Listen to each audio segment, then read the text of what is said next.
नमस्कार सांग मैंने आपण मानु समस्त को मो स्टोरी चैनल में स्वागत। चलतु कहानी शुणा दुई प्रेमी पुनर्मिलनर पार्ट 1 जदि आपण मैंने शुणी ना जल्दी जल्दी शुणी नियंतु। सस्मिता कौन ता जीवनर रहस्य कहवाक चाहूला चलतु शुणा। तपन कहले तम कथा माने सस्मिता कहला तमे जीवा परे एई किछि वर्ष भितरे बहुत किछि हे जाइछि। मोर आउ राजश्री भितरे मनांतरर कारण भी कहबी। किछि वर्ष पूर्वर कथा मदन और श्रीधर आरंभरू बंधु नथिले। गोटे आकस्मिक घटना सेमाने देखा होइतिले जहा परे बंधुतारे परिवर्तन होइतिला। सस्मिता प्राय 5 वर्षर होइथिबो।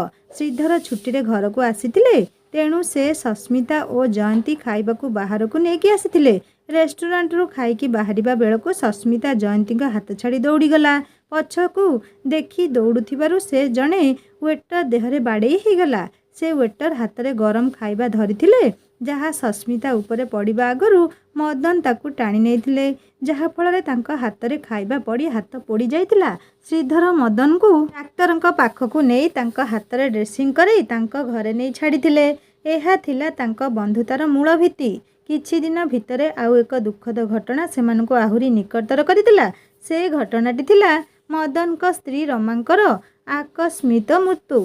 मदन सेतेबेले एते बड़ व्यवसायी नथिले तेणु तांकू अधिकरू अधिक समय ऑफिस रे रहिबाकू पड़ुतला जेमिति से जड़े सफल व्यवसायी हेबे। घरे रमा और राजश्री ही रुहंती। रमा घरर सबु काम मध्य निजे करंती। एमिति दिने से काम करुथिले। राजश्री खाइबा समय हेबारू तांको खाइबाकू देबाकू गला बेलकू से जहा देखिले तांको होश उड़ीगला। राजश्री पाखरे गोटे नागसाप फणा टेकी छिड़ा हेइछि। आउ राजश्री ताकू कौन बोली भाबी ता आड़कू बढ़ुची। राजश्री निज झील को बंचाइबाकू जाई किछि न भाबी साप को गोटे बाड़ी द्वारा दूर को करदेले। हेले से साप तांकू कामुड़ी देला। रमा को कष्ट देखी राजश्री मदन को फोन कला। भी सबु काम छाड़ी घर को आसिले हेले सबु सरी जाइतिला। रमा तांकू छाड़ी चली जाइतिले। ए घटना परे मदन काम सह राजश्री कथा मध्य बुझंती। छुट्टी हेले श्रीधर मझिरे मझिरे तांको घर को आसंती। से जेबे रमा का जीवा कथा जानिले सेबे जयंती को राजश्री दायित्व नेबा कथा कहले। मदन ऑफिस जीवा आगरू राजश्री को जयंती को पाखरे छाड़ी दे जाती।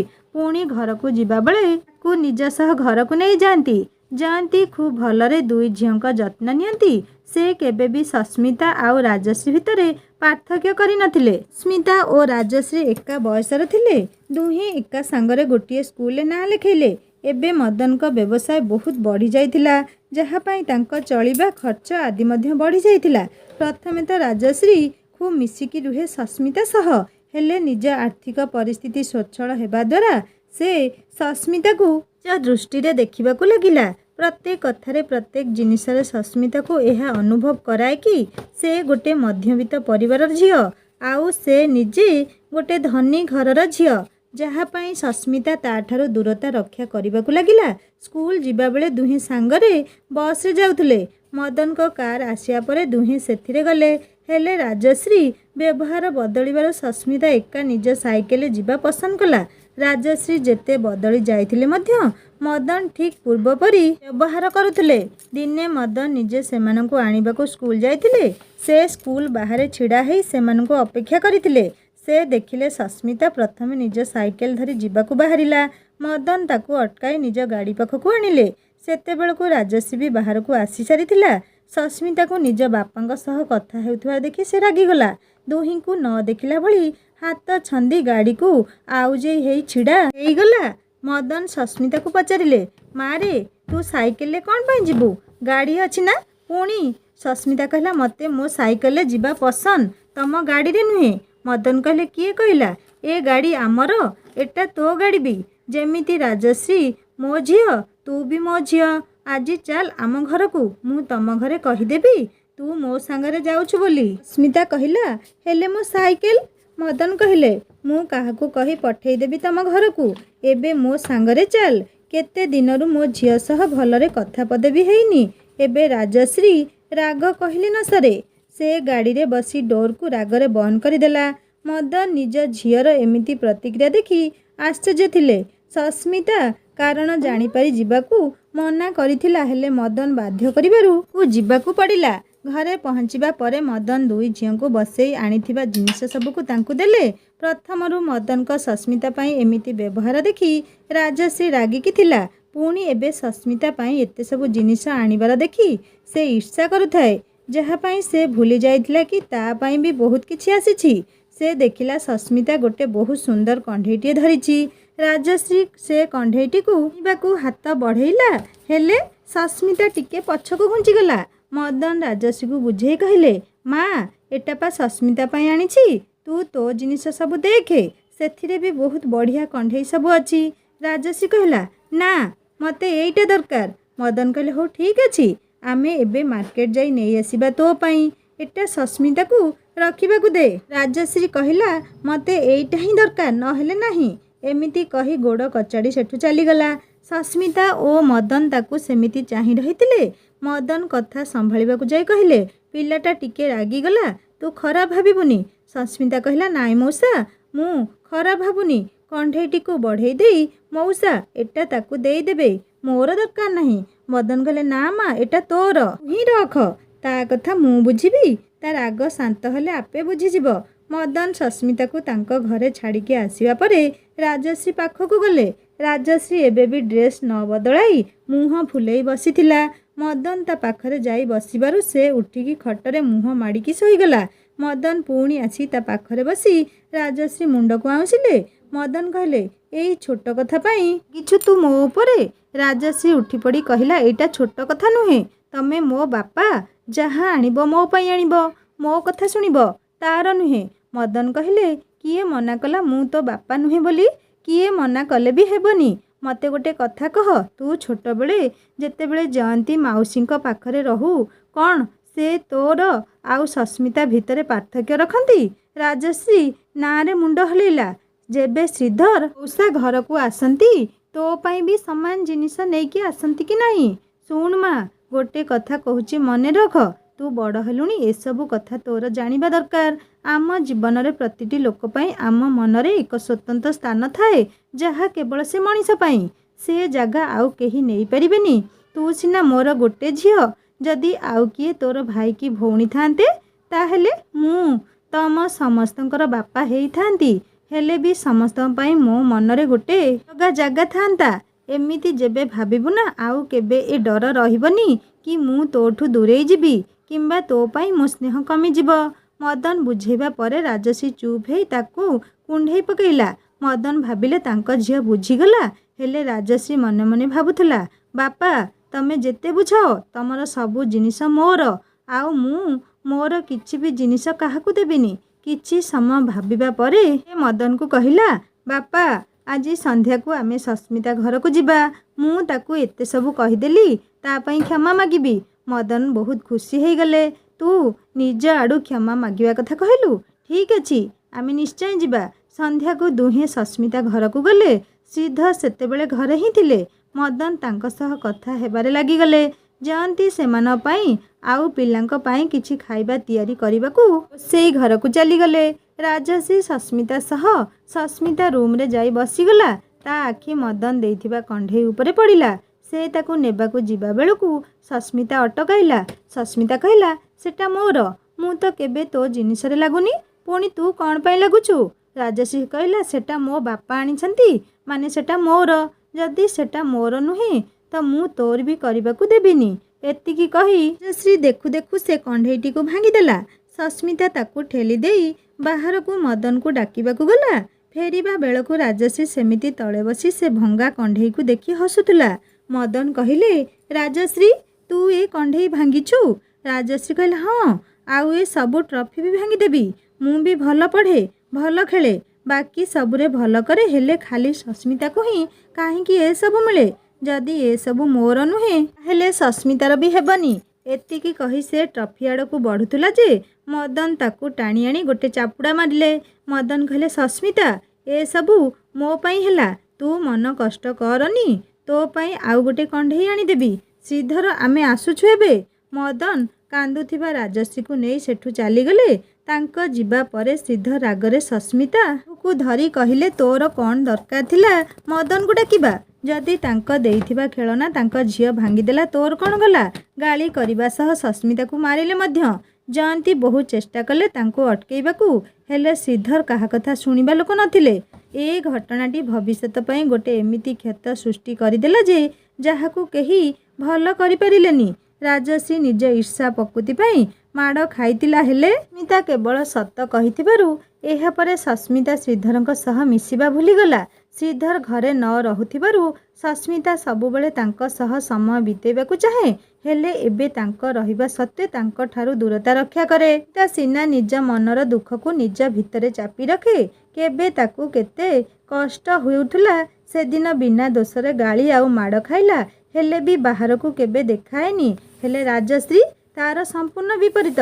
घर को जीवा परे भंगारुजा करी मदन को व्यतिव्यस्त कर देइथिला, जहाँ पाई से बहु चिंताग्रस्त हो जाइथिले। ए जानिथिले छोट पिला एमिति करंती किछि जिनिस पाई, हेले राजश्री जहाँ करुथला सेटा गोटे छोट पिलार काम नथिला। प्रथमे से भाबिथिले ताकू स्नेहरे बुझाइबाकू, हेले एबे शक्त हेबार समय आसी जाइथिला।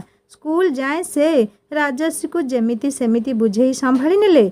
दशम श्रेणी रे तार किछि भल नंबर मध्य आसी नथिला, जहाँ पाई कॉलेज पढ़िबा पाई मदन ताकू बाहर को पढ़िबाकू छाड़ीदेले, जेमिति से सस्मिता ठारू दूरे रहिबो आउ ता राग भी शांत हो जिवो। गोटे सस्मिता मेधावी छात्री हेइथिबारु दशम श्रेणी रे बहुत भल मार्क रखिथिला, जहाँ पाई सहरर बहुत बड़ कॉलेज तार ना लेखा ही गला। एबे श्रीधर अवसर नहीं सारिथिले, जहाँ पाई से घरे ही रहुथुले, जहाँ पाई सस्मिता घरे रहिबाकू चाहू नथुला।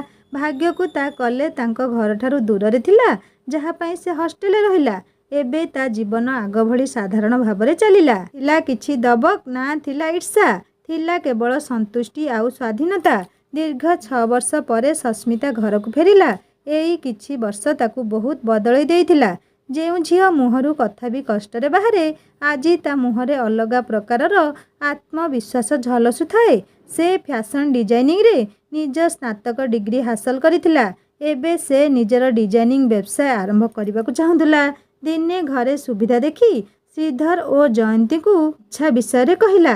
श्रीधर कहिले, जदि व्यवसाय करिबार अछि ता आगरु अनुभव भी आवश्यक ना। मु कहूची कि तू आग मदन कंपनी रे रह, किछि दिन तापरे निजर करिबू। सस्मिता कहला, बापा मौसांकर तो अलगा व्यवसाय। पुणी श्रीधर कहले, जानिछि तार अलगा जिनिस, हेले काम तो एका ना।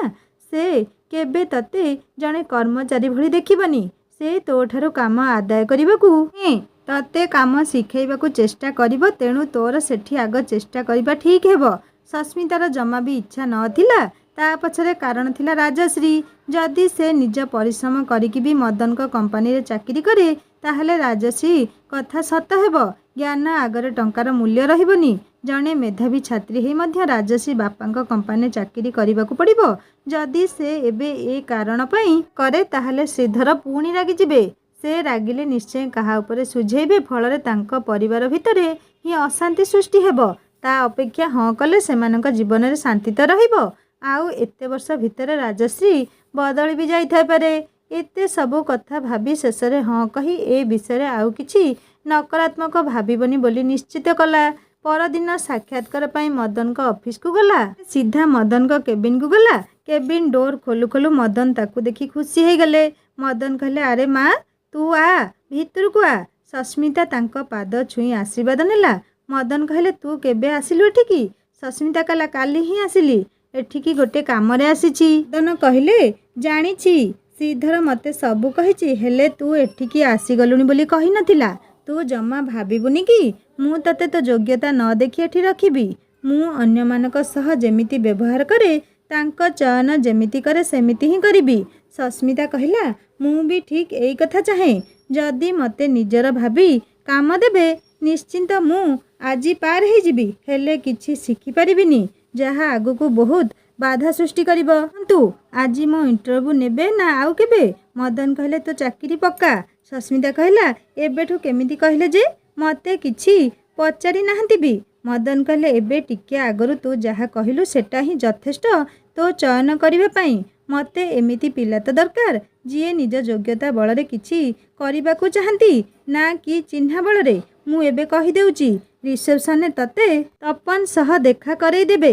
ତପନ ମୋର ବହୁତ ଭଲ ବିଶ୍ୱସ୍ତ ଆଉ କାମଗ୍ରାହୀ ପିଲାଟା। ତୁ ତା ସହିତ ମିଶିକି କାମ କରିବୁ, ଯାହା ଫଳରେ ତୋର କାମ ଶିଖିବା ବି ହେଇଯିବ। ସସ୍ମିତା ଏକଥା ଶୁଣି ଖୁସି ହେଇଗଲା। ମଦନ ରିସେପସନିଷ୍ଟ କାଜଲକୁ ଡାକି ତପନ ସହ ଦେଖା କରେଇବାକୁ କହିଲେ। କାଜଲ ବି ସେମିତି କଲା।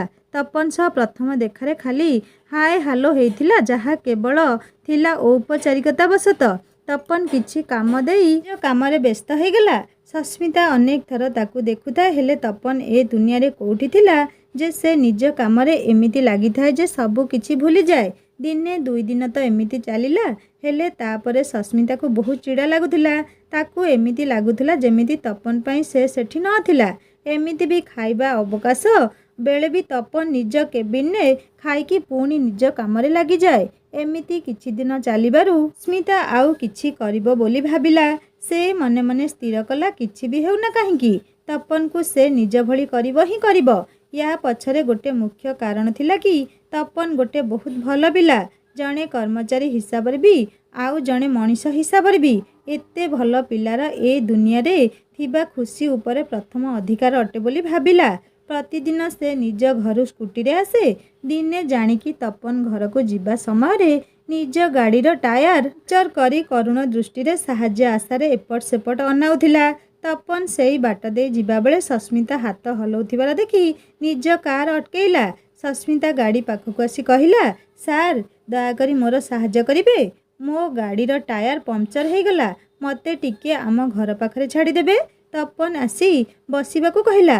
ସସ୍ମିତା ଅବିଳମ୍ବେ ନିଜ ବ୍ୟାଗ ଆଣି ଗାଡ଼ିରେ ତପନ କଡ଼ ସିଟରେ ବସିଗଲା। ତପନ ଗାଡ଼ି ଆଗକୁ ବଢ଼େଇ ଦେଲା। ସସ୍ମିତା କଥା ଆରମ୍ଭ କରିବାକୁ ଯାଇ ନିଜ ଘର ଠିକଣା କହିଲା। ପ୍ରତି ବଦଳରେ ତପନ ଖାଲି ହିଁ କହି ଚୁପ୍ ରହିଗଲା। ପୁଣି କ'ଣ କହି କଥା ଆରମ୍ଭ କରିବ ଭାବି ଗୋଟେ କଥା ତା ମୁଣ୍ଡକୁ ଆସିଲା। ସସ୍ମିତା କହିଲା, ସାର୍ ଆଜି କେତେ ଗରମ ହେଉଛି ନା? ତପନ କହିଲା, ଏସି ତ ଚାଲିଛି, ପୁଣି କି ଗରମ? ସସ୍ମିତା କହିଲା, ନା ନା ମୁଁ ପରିବେଶ କଥା କହୁଛି। ସକାଳୁ କେତେ ଖରା, ପୁଣି ଏବେ କେତେ ଗରମ ହେଉଛି। ଆପଣଙ୍କ ପାଇଁ ଏବେ ଟିକେ ଶାନ୍ତିରେ ଘରେ ପହଞ୍ଚି ପାରିବି। ଏସବୁ ଯାହା ବି ହେଉଛି ସବୁ ମଣିଷମାନଙ୍କ ପାଇଁ। ଏତେ ପ୍ରଦୂଷଣ କରୁଛନ୍ତି ଯେ ଆଉ କିଛି ଦିନରେ ଶୁଦ୍ଧ ଅମ୍ଳଜାନ ପାଇଁ ଆମକୁ ଗୋଟେ ଗୋଟେ ସିଲିଣ୍ଡର ପିଠିରେ ପକେଇ ବୁଲିବାକୁ ପଡ଼ିବ। କେଜାଣି କ'ଣ ହେବ ଏ ଦୁନିଆର। ତପନ ଏବେ ବି ବିନା କିଛି ଭାବନାରେ ଗାଡ଼ି ଚଲାଉଥିଲା। ସ୍ମିତା ତାକୁ ଚୁପ୍ ଦେଖି କହିଲା, କ'ଣ ସାର୍ କିଛି କହିଲେନି? ମୁଁ କ'ଣ ଭୁଲ କହିଲି କି? ତପନ କହିଲେ, ତମେ କ'ଣ ପରିବେଶ ଉପରେ ଗବେଷଣା କରୁଛ କି? ସସ୍ମିତା କହିଲା, ନାଇଁ ସାର୍, ହେଲେ ଯାହା ବି କିଛି ହେଉଛି ସେ ବିଷୟରେ ଜାଣିବା ଦରକାର ନା। ତପନ କହିଲା, ଏସବୁ ବିଷୟରେ ଆଲୋଚନା କରି କେବଳ ନିଜ ମୁଣ୍ଡର ଚିନ୍ତା ବଢ଼େଇ ପାରିବା, ଆଉ କିଛି ନୁହେଁ। ୟା ଅପେକ୍ଷା ଯଦି ଜିନିଷର ଗମ୍ଭୀରତା ବୁଝି ତାର ପ୍ରତିକାର କରିବା, ତେବେ ହିଁ କିଛି ହେଇପାରିବ। ସସ୍ମିତା ପୁଣି ଆଗକୁ କହିଲା, ତା ପାଇଁ ତ ଆଲୋଚନା କରିବାକୁ ହେବ ନା ସାର୍। ତପନ କହିଲେ, କିଛି ଆବଶ୍ୟକ ନାହିଁ। ହଁ, ଯଦି ଏ ଜିନିଷ ସରକାର କିମ୍ବା ସଂସ୍ଥା ସବୁ ଆଲୋଚନା କରିବେ ତେବେ କିଛି ଫଳ ଆସିବ। ଏଇ କଥା ଦେଖୁନ, ତମେ ଏତେ କଥା ଗପିଲ, ହେଲେ ତମେ ଯେଉଁ ସ୍କୁଟି ଚଲାଉଛ ସେଟା ପ୍ରଦୂଷଣ କରୁନି? ମୋତେ ଦେଖ, ମୁଁ ଏ ବିଷୟରେ କାହା ସହ ଆଲୋଚନା କରେନି, ହେଲେ ବିଦ୍ୟୁତ୍ ଚାଳିତ ଗାଡ଼ି ଚଲାଉଛି, ନିଜର କିଛି ଯୋଗଦାନ ଦେଉଛି। ସେଇଥିପାଇଁ ଆଗକୁ ଏବେ ବୃଥା ଆଲୋଚନା ଅପେକ୍ଷା ସେତିକି ଉର୍ଜା ଖର୍ଚ୍ଚ କରି କିଛି କରିବ, ତାହେଲେ ସେଟା ବେଶୀ ଭଲ ହେବ। ଯାଅ, ତମ ଘର ଆସିଗଲା। ମୋ କଥା ଯଦି ଖରାପ ଲାଗିଥିବ ତେବେ ସରି, ହେଲେ ମୋତେ ଯାହା ଠିକ୍ ଲାଗିଲା କହିଲି। ତପନ କଥା ଶୁଣି ସସ୍ମିତା ସ୍ତବ୍ଧ ଥିଲା। ସେ କିଛି ନ କହି ଚୁପଚାପ ଗାଡ଼ିରୁ ଓହ୍ଲେଇ ଘର ଭିତରକୁ ଚାଲିଗଲା। ସେ ଯିବା ପରେ ତପନ ବି ଆଗକୁ ଚାଲିଗଲା। ଘରେ ପହଞ୍ଚିବା ପରେ ବି ସସ୍ମିତା ମୁଣ୍ଡରେ ତପନ କଥା ଚାଲୁଥିଲା। ନିଡର ହେଇ ନିଜ କଥାକୁ ରଖିବା ଆଉ କାହାକୁ ସେଇଥିପାଇଁ କଷ୍ଟ ନ ହେଉ ସେଥିପ୍ରତି ବି ଧ୍ୟାନ ଦେବା ଗୁଣ ସସ୍ମିତାକୁ ବହୁତ ପସନ୍ଦ ଆସିଥିଲା। ତପନ ଚିନ୍ତାଧାରା ଦେଖି ସସ୍ମିତା ଆହୁରି ନିକଟତର ହେବାକୁ ଚାହିଁଲା ତପନର। ଆଗରୁ ସେ କେବଳ ଗୋଟେ ଅସରଡ଼ା ଗୁନ୍ଥି ରୂପରେ ତପନକୁ ଦେଖୁଥିଲା, ହେଲେ ଆଜି ସେ କିଛି ଅଲଗା ହିଁ ଭାବୁଥିଲା। ରାତି ସାରା ତପନ ଭାବନାରେ ବିତେଇ ଦେଲା ସେ। ସକାଳୁ ଅଫିସ ଯିବା ବେଳକୁ ତାର ମନେ ପଡ଼ିଲା କି ତା ସ୍କୁଟି ତ ଅଫିସରେ ଅଛି। ସେ ରେଡ଼ି ହେଇ ବସ୍ରେ ଯିବ ବୋଲି ଭାବିଲା। ବସ୍ ଷ୍ଟାଣ୍ଡରେ ଅପେକ୍ଷା କଲାବେଳେ ଗୋଟେ କାର ଆସି ଠିକ୍ ତା ସାମ୍ନାରେ ହର୍ନ ମାରିଲା। ସସ୍ମିତା ଦେଖିଲା ତ ସେ ଗାଡ଼ିରେ ତପନ ଥିଲା। ଛୋଟ ହସ ସହିତ ସସ୍ମିତା ଯାଇ ବସିଗଲା। ଆଜି ଦିନଟି ପୂର୍ବ ଦିନ ଭଳି ନଥିଲା, ଯେଉଁଠି ସସ୍ମିତା ଗପୁଥିବ ଆଉ ତପନ ଚୁପ୍। ଆଜି ସସ୍ମିତା ଚୁପ୍ ଥିଲା ଆଉ ତପନ ତା ବିଷୟରେ ଜାଣିବା ପାଇଁ ଅନେକ ପ୍ରଶ୍ନ ପଚାରୁଥିଲା।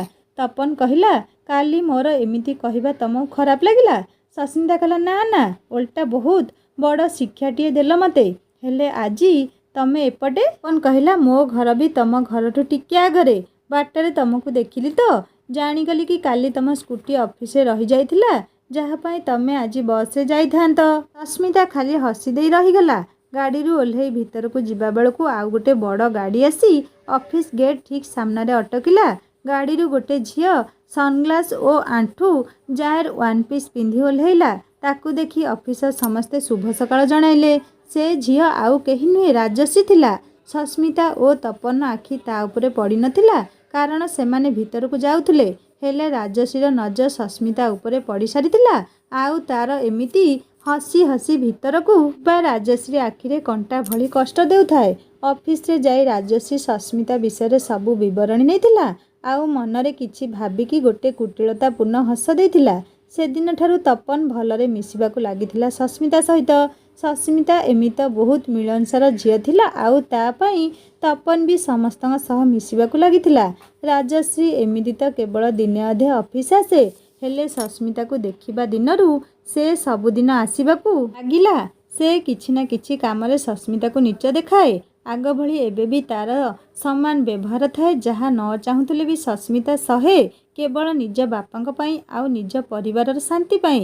ଦିନ ପରେ ଦିନ ବିତି ଚାଲିଲା, ଆଉ ସସ୍ମିତା ଓ ତପନର ସମ୍ପର୍କର ଗଭୀରତା ମଧ୍ୟ। ଏକା ସାଙ୍ଗରେ ଯିବା ଆସିବା ତ କରିହୁଏନି, କାରଣ ଏସବୁ କ୍ଷେତ୍ରରେ ଶ୍ରୀଧର ବହୁତ ଶକ୍ତ ଥିଲେ। ସେଇଥିପାଇଁ ଦୁହେଁ ଯେତିକି ସମୟ ମିଶନ୍ତି କେବଳ ଅଫିସ ସମୟରେ। ଗୋଟେ ଦିନ ଶ୍ରୀଧର ଘରେ ନଥିଲେ, ଯାହା ସସ୍ମିତା ପାଇଁ ଥିଲା ସୁବର୍ଣ୍ଣ ସୁଯୋଗ। ସେ ଜୟନ୍ତୀଙ୍କୁ କହି ଯିବାକୁ ବାହାରିଲା ତପନ ସହିତ।